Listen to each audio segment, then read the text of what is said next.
आज हम एक्सप्लेन करने जा रहे हैं 1920 के एक और पार्ट को जिसका नाम है इवल रिटर्न। और ये काफ़ी अच्छी इंडियन हॉरर मूवी है जो आज भी रियलिस्टिक, और इसको आज भी देखोगे तो ऐसा लगता है कि भाई असली डर क्या होता है। आज हम इसी को एक्सप्लेन करेंगे।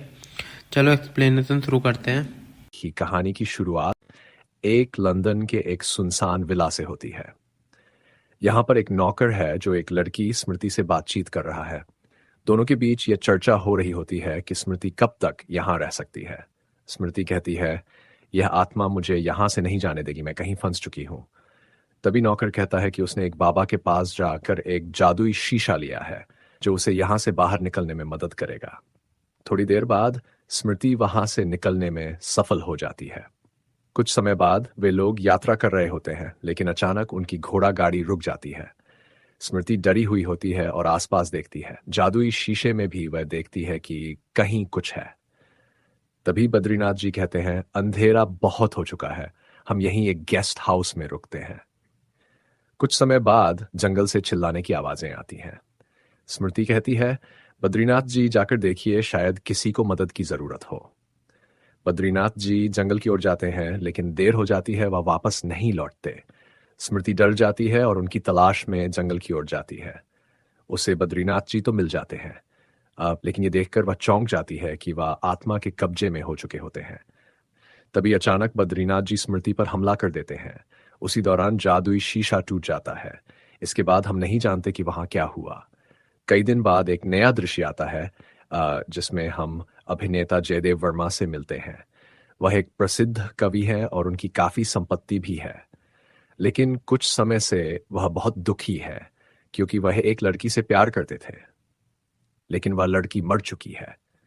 इस दुख में वह बहुत खोए रहते हैं और शराब पीने लगे हैं। तभी उसकी बहन आती है और कहती है, भैया कब तक तुम उस लड़की के प्यार में पागल रहोगे, वह अब मर चुकी है। यह सुनकर जयदेव को समझ में आता है कि अब उसे अपनी जिंदगी में आगे बढ़ना चाहिए। कुछ समय बाद जयदेव वर्मा एक नई कहानी की तलाश में निकलते हैं। नदी के किनारे चलते हुए उन्हें वही लड़की मिलती है वह जो शुरुआत में दिखाई दी थी। वह उसे अपने घर ले आता है। उसकी बहन उस लड़की को घर में रखने के खिलाफ होती है। वह कहती है, हम इस लड़की को नहीं जानते, ये कौन है। लेकिन जयदेव उसे अंदर ले आता है। कुछ समय बाद उसकी बहन जमीन पर एक सोने की कंगन पाती है। इससे उसे समझ में आता है कि इस कंगन का कोई राज है जो आगे की कहानी में खुलता है। फिर एक दिन जयदेव सोते हुए अपनी आंखों में स्मृति को देखता है और वह उससे पूछती है, क्या तुम मेरे पति हो। इसके बाद कहानी का दृश्य पुलिस स्टेशन में बदलता है, जहां दो पुलिस वाले स्मृति से पूछते हैं कि वह कौन है और कहाँ रहती है। स्मृति को कुछ भी याद नहीं आता। जयदेव की बहन कहती है, अब ये ठीक है, इसे यहां से भेज दो, क्योंकि हमें नहीं पता कि ये कौन है और क्या ये अपनी याददाश्त का नाटक कर रही है। तभी जयदेव को घर में गाने की आवाज आती है। वह बाहर जाकर सुनते हैं कि स्मृति वही गाना गा रही है जो उन्होंने अपनी कविता से बनाया था। जयदेव हैरान हो जाते हैं और पूछते हैं, तुम कौन हो जिसे मेरी कविता याद है। लेकिन स्मृति कहती है, मुझे नहीं पता मैं कौन हूं। इसके बाद कहानी का दृश्य एक कब्रिस्तान में बदलता है, जहां एक तांत्रिक दिखाई देता है जो एक लंगड़े आदमी के रूप में होता है। वह देखता है कि जयदेव के घर से कौवे उड़ रहे हैं और उसे समझ में आ जाता है कि कुछ गलत होने वाला है। अगले दिन जयदेव अपनी किताब के लॉन्च पर होते हैं, लेकिन बाद में वह बाहर निकलते हैं और कहानी में और भी खौफनाक मोड़ आते हैं। ये सुनकर तांत्रिक गहरी सांस लेता है और फिर गंभीर आवाज में कहता है, उसे बाहर निकाल दो, लड़की के साथ एक आत्मा आ रखी है। तभी जयदेव की बहन के चेहरे पर एक अजीब सा दर्द दिखता है, जैसे कि वह कुछ छुपा रही हो, मगर जयदेव इसे नजरअंदाज कर देता है और घर चला जाता है। घर पर खाला स्मृति से अपनी बेटी के लिए खत लिखवा रही होती है और यह सब जयदेव भी देख लेता है। फिर सीन बदलता है, रात का वक्त। ये सब लोग एक साथ खाना खा रहे होते हैं। जयदेव स्मृति से पूछता है, अगर तुम्हारा नाम रखना हो तो क्या रखोगी। स्मृति कुछ नहीं कहती, बस चुपचाप देखती रहती है। मगर जयदेव चाहता था कि वे उसे किसी नाम से पुकार सके, इसलिए वह उसका नाम संगीता रख देता है। सब लोग खाना खाने लगते हैं।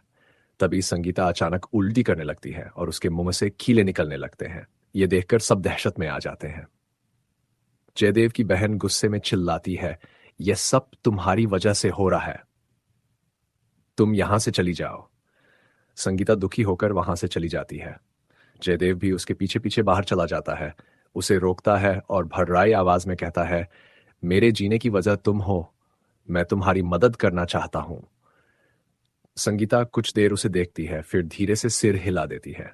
सीन कट होता है। अगला सीन अस्पताल। डॉक्टर कहता है, हाल ही में वैज्ञानिकों ने एक नई एक्सरे मशीन बनाई है जिससे हम संगीता का एक्सरे ले सकते हैं। जयदेव और संगीता हामी भरते हैं। डॉक्टर उसे एडमिट कर देता है, मगर तभी संगीता को बगल के कमरे से कुछ अजीब सी आवाजें सुनाई देती हैं। जिज्ञासा से भरी वह उस तरफ बढ़ती है। वहां एक बूढ़ी औरत दिखती है जो उसे अपने पास बुलाती है। संगीता उसके करीब जाती है और जैसे ही वह कुछ कहने के लिए झुकती है, एक मर्दाना आवाज उसके कानों में गूंजती है, मैं तुमसे प्यार करता हूं। बूढ़ी औरत अचानक जोर जोर से हंसने लगती है। संगीता का चेहरा सफेद पड़ जाता है। वह घबराकर भागती है और एक नर्स को सब बताती है। नर्स शांत स्वर में कहती है, वो तो मर चुकी है जिस बूढ़ी औरत की तुम बात कर रही हो। संगीता का दिल तेजी से धड़कने लगता है। दूसरे दिन डॉक्टर जयदेव और संगीता को उसका एक्सरे दिखाता है। लेकिन ये क्या? एक्सरे में संगीता के कंधे के ऊपर किसी और का हाथ। यह देखकर डॉक्टर उन्हें शिमला के एक बड़े डॉक्टर के पास जाने की सलाह देता है। दोनों उसी शाम शिमला के लिए निकल पड़ते हैं। रास्ते में घोड़ा गाड़ी का ड्राइवर थोड़ा आगे जाकर उन्हें एक कॉटेज में ठहरने को कहता है। रात बहुत हो चुकी है, आगे जाना ठीक नहीं होगा। जयदेव भी उसकी बात मान जाता है और दोनों वहां रुक जाते हैं। जब जयदेव होटल जाकर 2 कमरे बुक करता है, तब हमें पता चलता है कि वही ड्राइवर जो उन्हें यहां लाया था, वही आदमी है जो फिल्म की शुरुआत में दिखाया गया था। लेकिन संगीता उसे पहचान नहीं पाती क्योंकि वह सब कुछ भूल चुकी होती है। रात के समय जब संगीता अपने कमरे में होती है तो अचानक दरवाजे हलचल होती है। हलचल होती है। किसी के आने की आहट सुनाई दे। घबराकर वह बाहर रिसेप्शन पर चली जाती है, जहां एक आदमी उससे कहता है, कोई तुम्हारी पुरानी यादों के बारे में जानता है। संगीता बिना कुछ सोच समझे दौड़ पड़ती है और फिर वो वही ड्राइवर बद्रीनाथ से टकरा जाती है। वह ड्राइवर जो फिल्म की शुरुआत में मर चुका था, यह देखकर संगीता के पैरों तले जमीन खिसक जाती है। यह कैसे हो सकता है?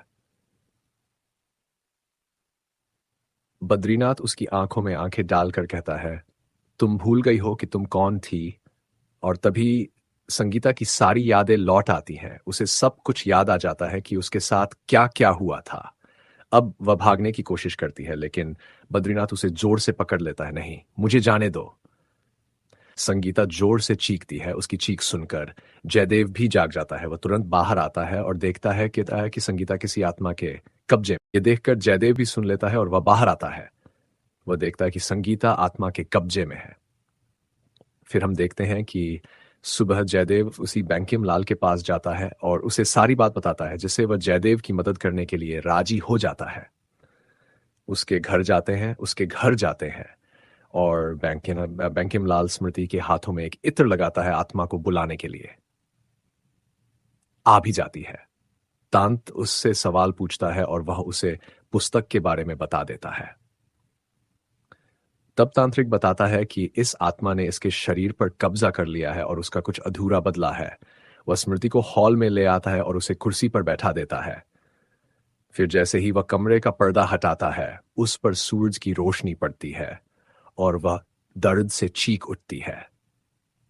तांत्रिक बताता है कि पुरानी आत्माएं अंधेरे और धूप की आदी हो जाती हैं, मगर इसे देखकर लगता है कि यह हाल ही में मरी है। आत्मा के बारे में जानने के लिए हमें इस लड़की के बारे में जानना पड़ेगा।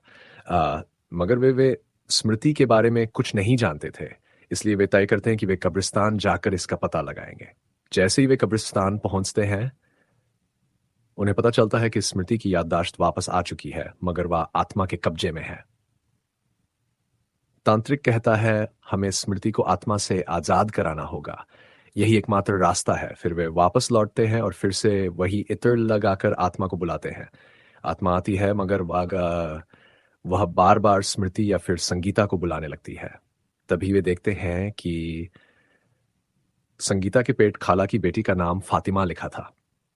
तभी वे खाला को बुलाते हैं और कहते हैं, वह पत्र लेकर आओ जो अधूरा रह गया था। खाला पत्र लाती है और जैसे ही जयदेव उसे पढ़ता है उसे समझ आ जाता है स्मृति ही संगीता है। यह सुनकर जयदेव की आंखें भर आती है। वह खुश भी था मगर दुखी भी, क्योंकि उसका प्यार जिंदा था मगर इस हाल में। इस तरह कहानी आगे बढ़ती है इस हालत में। तभी हम जयदेव का फ्लैशबैक देखते हैं जहां वह एक लड़की से चिट्ठी के द्वारा बात करता है जो उसकी कहानियां पढ़ा करती थी और उसे काफी पसंद करती थी। मगर इस बीच जयदेव अब काफी प्रसिद्ध हो चुका था अपनी कविताओं, शेरियों और कविताओं की वजह से। एक दिन ये दोनों मिलने का निर्णय लेते हैं, लेकिन इस बीच एक आदमी जयदेव से कहता है कि वह लड़की मर चुकी है। फिर सीन प्रेजेंट में शिफ्ट होता है जहां जयदेव को उसके सामने आते हुए देखा जाता है और वह काफी रो रहा होता है। तब वह कहता है, तुम चिंता मत करो, मैं तुम्हें ठीक कर दूंगा।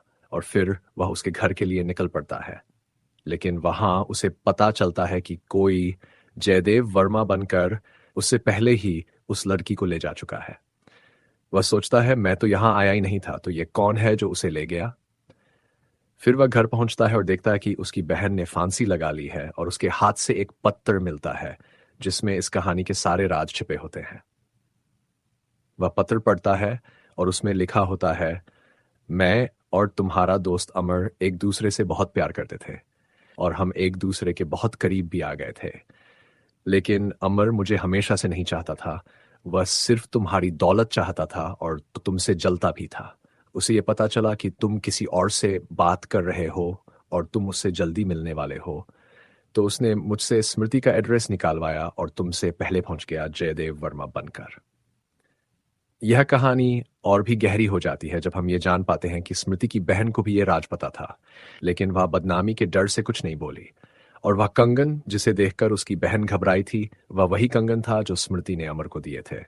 अमर अपने दोस्त जयदेव से बहुत जलता था क्योंकि वह उससे कहीं आगे और अमीर था। बचपन से ही वह स्मृति को पाने के लिए जयदेव को जलाने की कोशिश करता था, लेकिन उसकी कोशिशें सफल नहीं हो पाई। फिर वह जयदेव बनकर अपनी प्रॉपर्टी में स्मृति को ले जाता है। वह सपनों का महल बता रहा था, तभी स्मृति उसके सामने जयदेव की कविता बोलने लग जाती है। मगर अमर को तो उस कविता के बारे में कुछ भी नहीं पता था। इस वजह से स्मृति थोड़ी घबराती है कि ये कोई और है। तभी वे दोनों एक दूसरे से झगड़ा करने लगते हैं, जिससे अमर नीचे गिर जाता है और गलती से उसकी मौत हो जाती है। और तब उनका नौकर, जो हमें शुरुआत में दिखाया गया था, और स्मृति मिलकर अमर की लाश वहीं दफना देते हैं। और यही वजह थी कि वह शुरुआत में वहां से निकल नहीं पा रही थी। तभी 3 बजते हैं और हम देखते हैं कि जयदेव वर्मा अपनी बहन की लाश को जला रहा होता है और काफी दुखी है कि उसके बचपन के सच्चे दोस्त ने उसे धोखा दिया। तभी वह स्मृति को लेकर वही जाने की तैयारी करता है जहां से यह सब शुरू हुआ था। वह चाहता था कि उसकी आत्मा स्मृति के शरीर से निकलकर अमर के शरीर में वापस आ जाए और उसे जला दे। मगर वहां पहुंचते ही वह जिस कपड़े में लपेट कर लाए थे, वह गायत्री मंत्र वाला पवित्र कपड़ा उड़ जाता है और आत्मा बेकाबू हो जाती है और लोगों को मारने लगती है, अलग अलग तरीकों से। कभी वह उन्हें डराने लगती है और थोड़ी देर बाद अपना शरीर भी जला देती है ताकि वह कभी वापस ना जा सके स्मृति को छोड़कर। वह तंत्रिक को भी मार देती है और उसका पेट फाड़ देती है क्योंकि वह भूखा होता है। तभी हम देखते हैं कि जयदेव वर्मा के हाथ में वही गायत्री मंत्र का एक टुकड़ा होता है और वह अपना बदला भी लेना चाहता है, तो वह उसके और बढ़ता है और उसे वही लेकर खड़ा कर देता है सिर जहां पर अमर की लाश होती है, और वह टूटकर नीचे गिर जाती है। तभी हम देखते हैं कि स्मृति के शरीर से उसकी आत्मा निकलकर अपने शरीर पर वापस जा चुकी होती है, जैसा कि तंत्रिक ने बताया था। तभी हम देखते हैं कि जयदेव वर्मा उस आत्मा को जलाने में कामयाब होता है और अपने प्यार को बचा लेता है, और यही से इस फिल्म का अंत हो जाता है। आई होप कि गाइस आपको मूवी समझ में आई हो, और मैंने इसका पहला पार्ट भी एक्सप्लेन कर रखा है, जो मतलब इसका पार्ट नहीं है मगर वो इसके जॉनरा का एक पार्ट है, इस 1920 करके, जिसे आप जाके देख सकते हो, जिसका लिंक पिन कमेंट में भी है और डिस्क्रिप्शन वगैरह में भी मैं डाल दूंगा, और मेरे चैनल पे भी है इसका लिंक। वो भी काफ़ी बेहतरीन मूवी है जिसका आप जाके देख सकते हो, रियल में भी और उसे भी। और क्या नाम है इसका, मैं इसके और पार्ट भी एक्सप्लेन करूंगा आपको, जैसे कि इसके 2 और पार्ट बच रहे हैं, मैं उन्हें भी कल या परसों में एक्सप्लेन कर दूंगा। And guys don't